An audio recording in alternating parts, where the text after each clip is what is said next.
Now, just what the hell is going on with the lightweight division? The lightweight division is a mess right now. Ilia Topuria went on Joe Rogan's podcast today, where he talked about potential fights against Islam Makhachev, Charles Oliveira, and Paddy Pimblett, as well as the possibility of Islam Makhachev moving up to 170 pounds. It's been nearly 4 months since the lightweight belt has been defended, when Islam Makhachev beat Renato Moicano at UFC 311 in Los Angeles. We still don't have any clarity on who the next challenger is, when the next title challenge is going to be, and Ilia Topuria just threw a bunch of possible fights at us. So with Islam Makhachev leaving the division, Ilia Topuria and Max Holloway on their way into the division, what the hell is going on with lightweight? Today, we're going to sort it out. I'm Wyatt, and this is Fight Society. We're going to start here with the new episode of the Joe Rogan Experience JRE MMA show number 166 with Ilia Topuria. This right here shows that Ilia Topuria does not know what his next fight is going to be, which means he definitely won't be on International Fight Week. But here's what they had to say about Ilia Topuria's next fight and what's going to happen next with Islam Makhachev. Our job. Yeah, you think so? Yeah. It's very entertaining, to be honest. When I talked to Dana, at least promoting for the UFC, like I was talking to him this weekend, and he was telling me all the issues that they're having, and with different fights. Because I was asking him some questions, like, "What are you doing with this? What are you doing with that?" And he starts telling me that, "Oh, this guy wants that, and this is why I want to fight this guy." Did he told you something about me? Maybe a little bit. If he did, I can't tell you. I did ask who you're going to fight, and they said we're working on things. But he was actually specifically talking about what happens if Bilal wins. You know, because Islam and Bilal they've been talking about Islam fighting Bilal. That's gonna. Now, this is what I have been talking about for weeks at this point, maybe even months, is what's going to happen if Bilal Muhammad wins this fight at UFC 315 against Jack Della Maddalena. Do they line up a champ opportunity for Islam Makhachev anyway? Because every sign is pointed to the fact that they won't fight each other.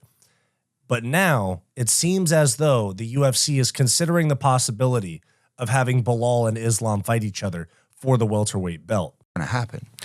I would like that to happen if Bilal wins, but that's an if. Jack Della Maddalena is a bad motherfucker. He's good, man. Yeah. That guy's good. Even if he wins, they're gonna make that fight happen against Islam. You think so? Yeah. Well, if Jack Della Maddalena wins, then Jack is the new welterweight champion. And, you know, maybe he fights Islam. That makes a lot of sense. The problem with Islam fighting Bilal is that they train together. And I think, you know, they had kind of said how many guys we see fighting between each other that they used to train before? Oh, I agree. I mean, I think they should fight. Yeah, they should fight. I definitely think they should fight. I think Khabib doesn't like that idea. Yeah. Yeah. That's how I feel. But it's not just that. I mean, Jaina's always putting out a million fires. I mean, think about it. They have 500 fighters in the roster, at least. Now, that's really interesting that the UFC is considering Bilal versus Islam, which might mean Islam is done at lightweight regardless. We'll have to see what happens. But this is Ilia Topuria saying he won't compete in the UFC again until Islam Makhachev agrees to fight him. Like to fight with Islam. But if they don't give you that fight, if they give you like a #1 contender fight, when would you like to fight next? I wouldn't fight for a #1 contender really? fight. It's the most marketable fight, right? I don't care if Islam decides that he doesn't want to fight me. I don't care. I said, till you're going to have to fight me. Okay? You say that you are the world champion, you're going to keep dominating the division, all that. I'm here. You can't keep avoiding me all the time. So you would just sit on the sidelines rather than fight someone else? I don't think that they're going to do that. I get the promise that I would fight for the title in my next fight. Mm-hmm. So how much time you will stop me and from the fighting? And I prove that I deserve that shot. Once I pass him, I get the title, and you put me against Paddy. He's saying that he is going to fight Islam Makhachev, but the promise, if you listen to what he said, the promise that the UFC made to him was fighting for the belt. So if Islam's going to move up to 170, it looks like we're going to get Ilia Topuria versus fill in the blank for a vacant lightweight title, because if they make Ilia vacate because he wants to move up in weight class, I have to assume they're going to make Islam vacate as well. Now, in regards to that fight with Paddy that Ilia Topuria is referring to, he wants it to happen at Bernabeu in Madrid. And this is him talking about where it would be as well. Now, I think this fight is big enough to headline a pay-per-view without a belt on the line, but with a belt would make it even bigger. What excites me more is the fight with Paddy. Really? Yeah, that fight excites me even more. And if they could put that fight in Spain, in the Bernabeu Stadium, I know that Dana doesn't like to put the events in the stadium, but that's the only stadium in the world that they can close the roof. Oh, okay. Yeah. And this prepared for that kind of... How many people? 80,000. Yeah. You get 80,000 in Spain easy, too. Yeah. Now, this makes me want to see the fight with Paddy even more, especially for a belt, knowing that Dana doesn't want to do stadium shows, but that this has a retractable roof so they wouldn't have to worry about the weather. This could be a massive fight. Topuria versus Pimblett. Oh, my God. It'd be one of the biggest fights of all time, especially with Ilia potentially coming off of a title win, either against Islam Makhachev or Charles Oliveira, with Paddy coming. Like, imagine we do Islam and Ilia.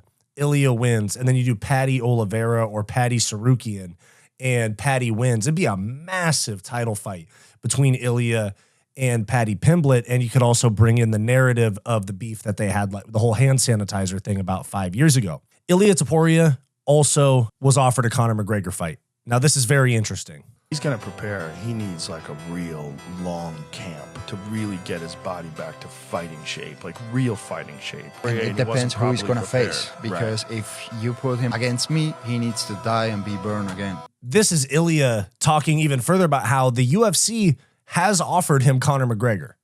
Do you think it's going to be excited if I beat Islam and then I give the chance to Conor? No, I mean like right now, before Islam. Like if the UFC calls you up and says, I know you want a world title fight, we guarantee you a world title fight after this. Actually, we had that talks a little Really? bit. Yeah, but yeah, I don't know. What was that talk? Tell me what that talk was like. No. Come on.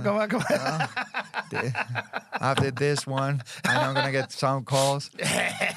You know how the UFC is. They are like very specific. Yes. Don't say anything. Right. To no one. Well, no one's listening. You can tell everybody. Yeah. It definitely seems like Conor is not retired, despite the fact that he essentially said he was. Now, here we are, back to our whiteboard. You guys are familiar with my whiteboard now.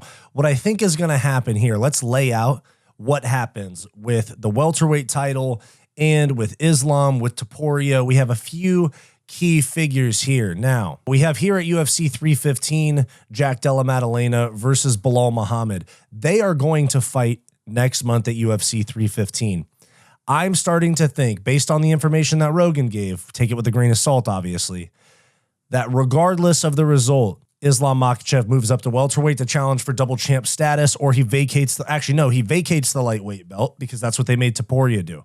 What happens next is Topuria, Oliveira, vacant lightweight title fight, because Islam is going to move up to 170. You do Paddy and Arman Sarukian. The winner, now hear me out, the winner of this lightweight fight right here, or Paddy if he wins, but I think the winner of this lightweight fight is going to get a McGregor red panty night, okay? This could lead to an Oliveira-McGregor fight. This could lead to a Topuria-McGregor fight.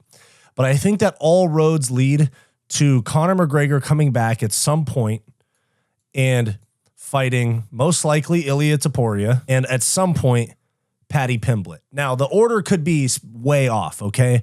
But I think we've seen the last of Islam Makhachev at lightweight, and we're going to get these matchups right here. Islam fights the winner at 315. Topuria Oliveira for the vacant lightweight belt.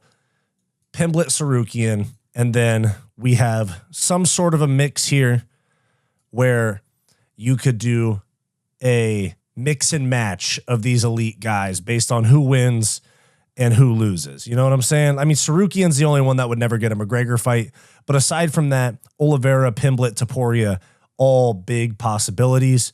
But if McGregor never comes back, let's just throw McGregor aside and assume that his retirement is going to happen. I think you have these right here. If we get no McGregor ever again, which I would not be surprised about, we're going to have these two fights right here. Oliveira, Topuria, vacant belt, number one contender fight, Pimblett versus Sarukian, and then the winner would fight the winner. So we'd either get Pimblett, Topuria, that's the best case scenario for the UFC, especially for getting more inroads in Europe. But also Pimblett, Oliveira, great fight. Or we get that Sarukian Oliveira rematch. And then you also have the off chance that we get a Topuria Sarukian as well. But that's the layout of the division. It's interesting to see that the UFC is still talking to people like Ilia Topuria or Paddy Pimblett about a Conor matchup, which shows you that the UFC is not fully convinced that McGregor is completely retired. So we'll find out more, especially with that new streaming deal. I wouldn't be surprised if they put on a McGregor fight in early 26 or late 25. Let me know your thoughts down below. How does this play out? Does Ilia Topuria need to fight a contender before fighting for the belt? Let me know your thoughts down below. I think Islam moves up. We get Oliveira Topuria and we get Pimblett Sarukian. Winners fight for the belt. Let me know your thoughts down below. Did you like this video? Then like and subscribe down below. I also do multiple live streams per week, along with behind the scenes content and members only live streams for our channel members. So become a channel member for access to bonus content. It's only $5 per month and it greatly helps the channel's growth. I also do a podcast with my best friend Bo, and I have a non-MMA channel as well called Wyatt's World. You can check both of those out linked below.